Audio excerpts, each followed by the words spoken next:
stars. That's I'm a horrible presenter, and I need all the help I can get. In the stars.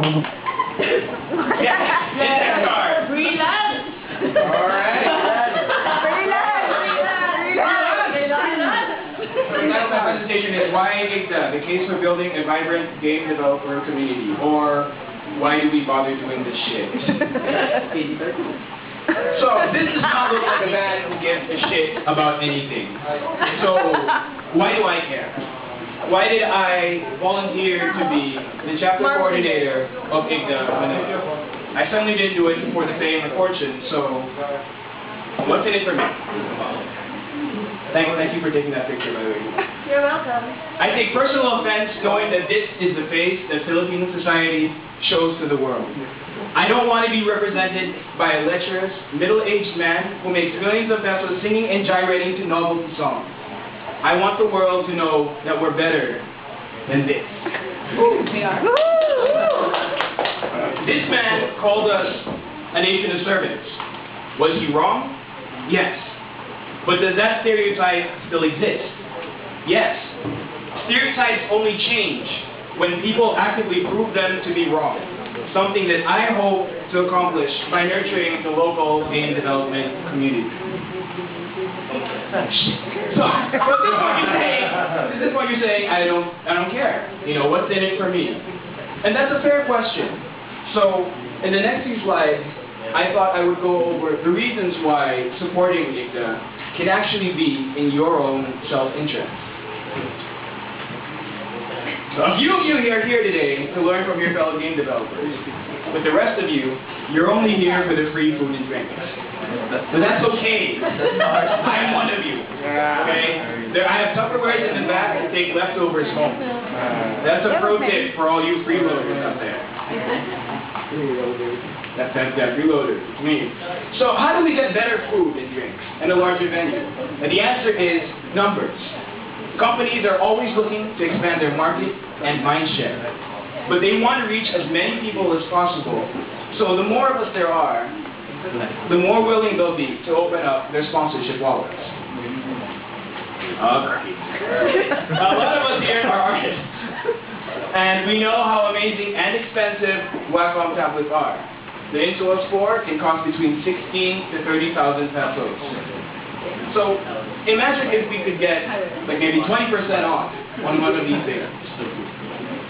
Intel Marketing recently had a 40% off sale on Photoshop, but only select organizations were entitled to it. The Game Developers Association of the Philippines was one of them.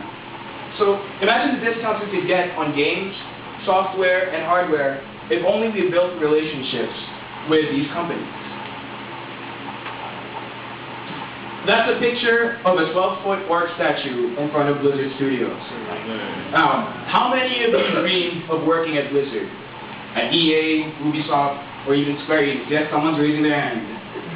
The companies that make the games that you love to play. Now, what would it take for them to set up studios here? So, studios and companies that are interested in opening up offshore studios will usually look at two things. First, how easy is it to do business in that country? And second, is there a large enough talent pool of developers for them to hire from? Now, how do you think we stack up against other countries when it comes to those things? Damn.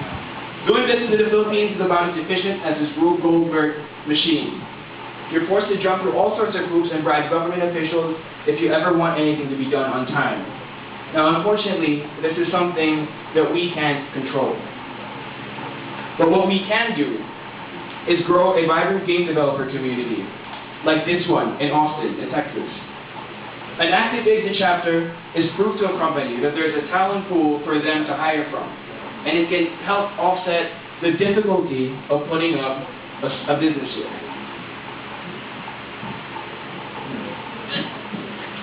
Now, remember the other slide that said that the Philippines is 140th in a list of countries where you can do business. Singapore is number 1.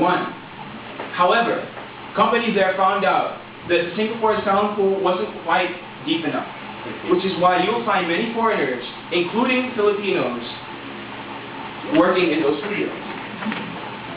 Now, assuming we manage to convince studios to set up here, it'll be much easier to convince organizers to hold their game development conferences in Manila.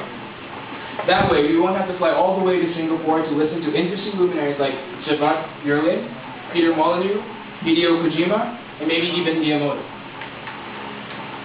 The existence of these companies also creates an informal knowledge cluster where developers can exchange ideas and learn from each other to make even better games. These knowledge clusters are also the breeding grounds for our own future game design geniuses, some of whom may be in this very room right now. Okay, so, I take a break.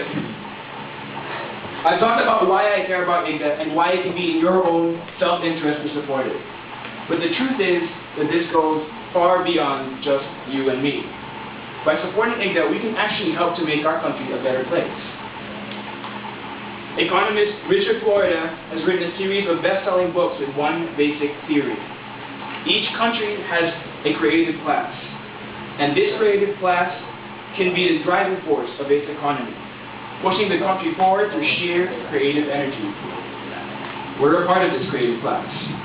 And so are all these other sectors, representing fashion, music, web design, comics, animation, and yes, even cosplay. They're all a part of the creative class, and a part of increasing our economic output and making us a player on the world stage. Just for comparison, Dhaka is the capital of Bangladesh, which is ranked 110th in ease of doing business, which means they're above us. But I did a Google search on Dhaka cosplayers and came up empty. And by that measure, I think we're far ahead of them in terms of having a thriving creative class. I'd like to leave you with this thought.